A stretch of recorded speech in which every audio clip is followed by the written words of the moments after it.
When an avoidant has their fears triggered, they do something called deactivation. Deactivation is when they begin to emotionally withdraw from the relationship, creating emotional distance. And that's because you're dealing with a person that feels unsafe being vulnerable, a person that feels unsafe with closeness. So the way that they've learned to protect themselves is by creating emotional distance. And this all stems from consistent childhood emotional neglect. This is a person that was on the receiving end of consistent neglect, and they developed a wound of shame. Shame is that feeling like I'm not lovable, I'm defective. They personalize that neglect. Because of that shame, being close to anybody feels unsafe. In childhood, closeness wasn't safe, emotions weren't safe. The fear is if I lower my walls and I let my partner in and we get too close, they're going to figure out that I'm defective and they're going to reject me. So closeness brings a lot of anxiety, but distance helps themselves feel safe. So here are the 3 top strategies that a dismissive avoidant or a fearful avoidant that leans heavily dismissive will deploy in order to create emotional distance when they're triggered. Number 3, cheating. It is almost impossible to have true emotional intimacy and true emotional closeness with a person that you're actively betraying. Dismissive avoidants in particular are the most prone to cheating out of any attachment style. But most avoidants don't cheat, which means that cheating is a choice. But it absolutely is a distancing strategy. How can you have true intimacy when you are seeking romantic validation outside of a committed relationship? As far as what constitutes cheating, it is up to each individual to decide what is cheating and what is not. But there are many forms of behaviors that can be considered cheating. Of course, there's physically sleeping with someone else. It could be an emotional affair. It could be both emotional and physical. Or it could be just seeking lots of attention and flirtatious validation from people outside of the relationship in a romantic way without going to the extent of saying it's a full-blown affair. It could also be consuming adult content. Now, it is really, really hard to have that intimacy when you are doing those behaviors. As a side benefit to the avoidant, it also gives them that dopamine, that validation. The reward hormone is dopamine, and it's going off in their brain, and that dopamine can suppress negative emotions. The behavior of the act of cheating, it's a distraction. It helps them avoid the discomfort, the anxiety, and the painful emotions that they don't want to face. It's actually a method of avoiding, but it also creates a ton of emotional distance. All right, let's get into number 2. Number 2 is the Phantom X. The Phantom X is a blast from the past, an X from the avoidance past that they start to ruminate on to create emotional distance. They start to fantasize about this person, putting them up on a pedestal and negatively comparing their current partner to this X. Oh, so-and-so was never this needy. So-and-so was never this clingy. Oh, I think so-and-so is more physically attractive. Sometimes they can even tell their partner about that Phantom X and compare them directly to that person. Oh, my ex never got upset about something like that. It is really hard to create emotional intimacy when you are fantasizing about somebody else.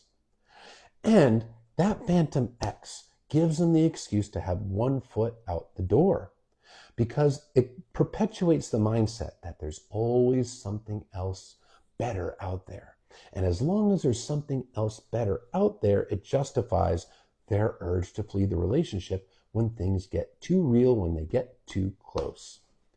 So it's a distancing strategy. It's a way of creating emotional distance and justifying their insecurities so they don't really have to self-reflect on it and they don't have to face accountability. But if they ever do get back together with that Phantom X, the same insecurities will kick in and they'll often generate another Phantom X to create emotional distance from that person. The cycle generally continues until this person really works on themselves, heals, becomes more secure. All right, let's get into number 1. Number 1, Space, and lots of it. Lots of space. I need space. I need time. I'm too busy. Don't have time today. Canceling plans. Always finding reasons to not spend time together. It is really hard to create emotional intimacy with a person that you're taking space from, whether the space is actually communicated or not. Being too busy to make plans is a form of taking space. Hard to create emotional intimacy when you're never with or around somebody. So that space, well, it gives them a chance to distract themselves, first and foremost, because rather than actually reflecting on the emotions, the insecurities, the relationship, rather than processing all that, when they're taking that space, they are typically distracting themselves so they don't have to feel the emotions that they don't want to face. That's how they learn to keep themselves safe, because emotions weren't safe in childhood. But it also creates a ton of emotional distance. When you are not spending quality time together, it is really hard to get emotional intimacy. All right, let's do a bonus one. Fault finding. Finding little things wrong with their partner. They could be manufactured things, or they could be legitimate things that really aren't that significant, but become an absolute mountain in the avoidance mind. Things that really weren't a big deal or wouldn't normally be a big deal, but they've made enormous, because if they find faults in their partner, it validates their fears, it validates their urges to run, so it becomes their partner's fault rather than their own. They don't have to take accountability. They get to escape it. And accountability emotionally to them is confirmation of their shame, so they look to avoid that. But now they've found the little things they don't like. This person likes cream in their coffee, and that really bugs me. Or they like Italian food, and I don't.